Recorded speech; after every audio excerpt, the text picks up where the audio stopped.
بسم اللہ الرحمن الرحیم اعوذ باللہ من الشیطان الرجیم بسم اللہ الرحمن الرحیم۔ عزیز طلباء کرام، امر پنجم میں ہم نے حمل کے شرائط میں سے ایک شرط کہ آیا مشتق کا قیام، مبدا کا قیام جو ہے وہ ذات مشتق کے ساتھ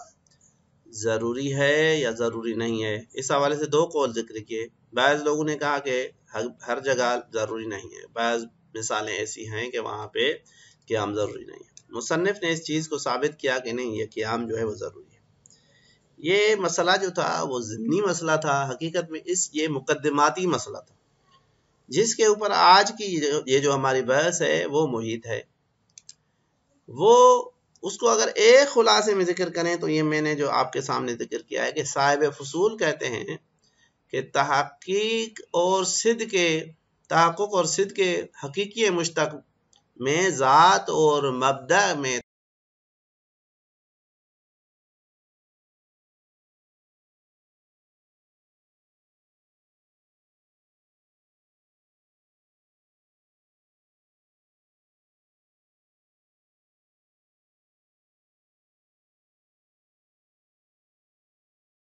کیونکہ ضروری ہے کہ قیام ہو تو دو چیزیں ہونی چاہیے نا، اسنینیت ہونی چاہیے نا، ایک جدا ہو دوسری جدا ہو، ایک دوسرے کے ذریعے سے جو ہے وہ قائم ہو۔ یہاں پہ تو ہے ہی ایک صفت بھی وہی ذات ہے، ذات بھی وہی صفت ہے، صفات عین ذات ہے، تو اہل حق کے مبنا کی بنیاد پہ وہ کہتے ہیں کہ یہاں پہ حمل جو ہے وہ حقیقی نہیں ہوگا، صدق کے مشتق جو ہے وہ حقیقی نہیں ٹھہرے گا۔ مصنف نے جو جواب دیا اس کے مطابق خلاصہ اس کا یہ ہوا تھا کہ بھائی ان صفات میں جو طلب قیام مبدا ہے وہ جدا ہے، ہر جگہ پہ ویسے ہی جدا ہوتا ہے۔ صفات الہی میں جو کیا کہتے ہیں ہیئت تلبس یا ہیئت قیام ہے وہ فرق کرتی ہے، وہ امور انتزاعی میں سے حلولی بھی نہیں ہے، صدوری بھی نہیں ہے، وقوع انفی اور علیہ بھی نہیں ہے، اور امور اعتباری میں سے بھی نہیں ہے، بلکہ یہ امور مستحصلہ میں سے ہے، یعنی انتزاع امور مستحصلہ کہ جہاں پہ جو چیز منتزع ہوتی ہے وہ خارج میں وجود رکھتی ہے، تحقق رکھتی ہے، ولو ان کے اس کا وجود جو ہے وہ ذات کے ساتھ ہی ہو، لیکن تغیر اپنی جگہ پہ موجود ہے۔ لہذا خلاصہ جو مصنف کے جواب کا ہوتا ہے وہ یہ ہے کہ نحو تلبس ذات خدا بھی جس سے بات ہے وہ نوع انتزاعی امور مستحصلہ میں سے ہے، جس کو ہم نے گزشتہ درس میں ذکر کیا تھا۔ اور یہ جو انتزاع ہے یہ تصنعی ہے، جو عقلی تحلیل سے ہاتھ میں آتا ہے، عقلی تحلیل سے جو ہے نا وہ حاصل ہوتا ہے، جبکہ دیگر انواع تلبسات کے ساتھ یہ نوع انتزاعی جو ہے فرق کرتا ہے، لہذا وہاں پہ قیام ہو سکتا ہے حلولی ہو، صدوری ہو، وقوع انفی ہو، علیہ ہو، لیکن یہاں پہ جو ہے وہ انتزاعاً ہے، لہذا اس اعتبار سے یہاں پہ تلبس جو ہے وہ صادق ہے، اور مفہوم کے اعتبار سے مشتق جو ہے وہ مبدا جو ہے وہ ذات سے فرق رکھتا ہے، لہذا ذات اس کے ساتھ متلبس ہوتی ہے، قیام جو ہے وہ مبدا کا ذات کے ذریعے سے ہے، لہذا صدق جو ہے وہاں پہ مشتق کا وہ حقیقی ہے۔ باقی پہلے بھی ہم نے ذکر کیا تھا کہ یہاں پہ بھی تغیر مفہومی کافی ہے، تغیر وجودی کا ہونا لازم نہیں ہے، تو اس مورد میں بھی یہ چیز اپنی جگہ پہ باقی ہے۔ لہذا مصنف نے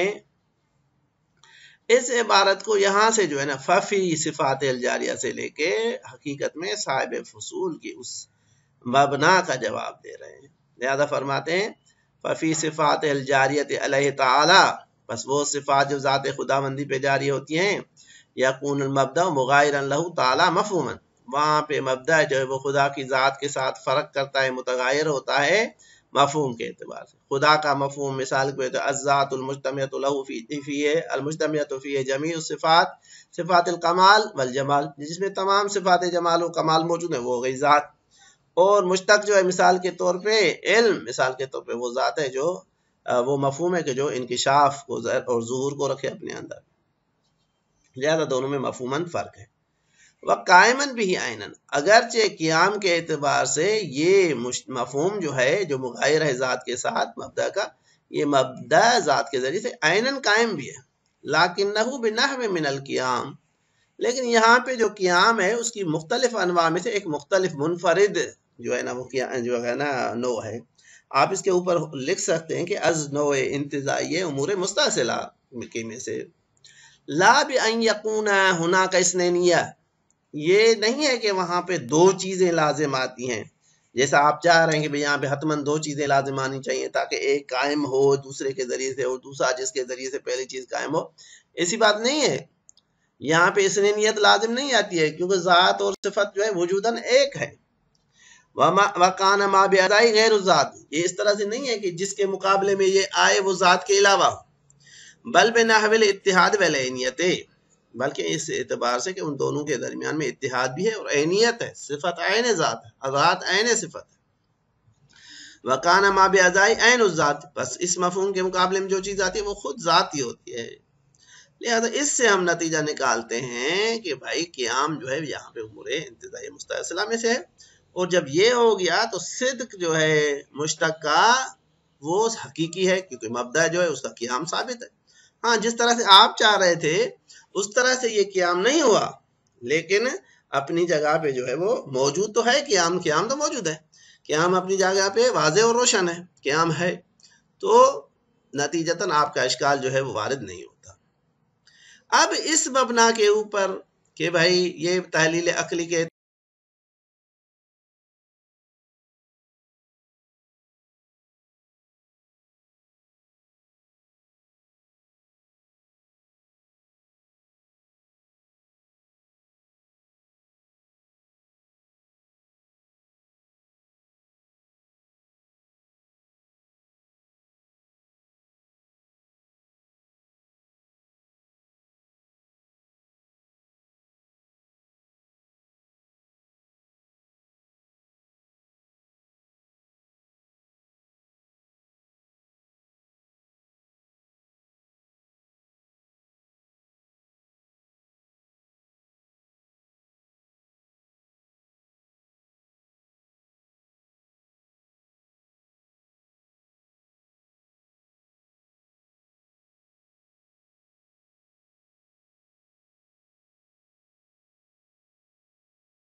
نہیں ہوتی ہیں الا بما یقابل،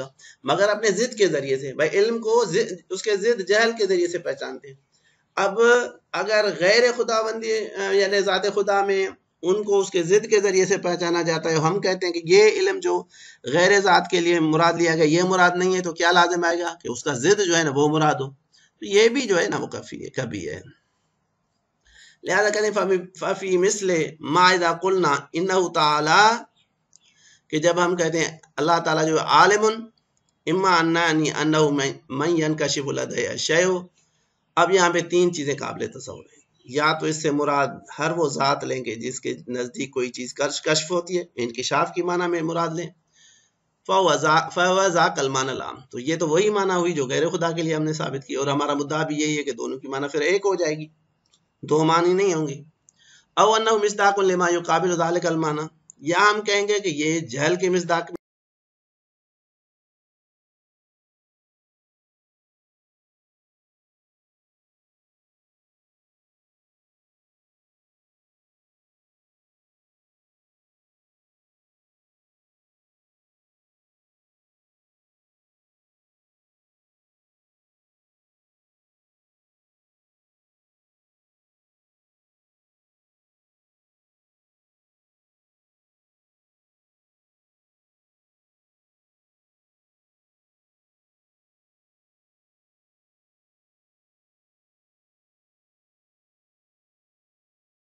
نہیں کیا جائے. بس خلاصہ یہ ہوا کہ دونوں جگہوں پہ مراد جو ہے وہ ایک ہی معنی ہے.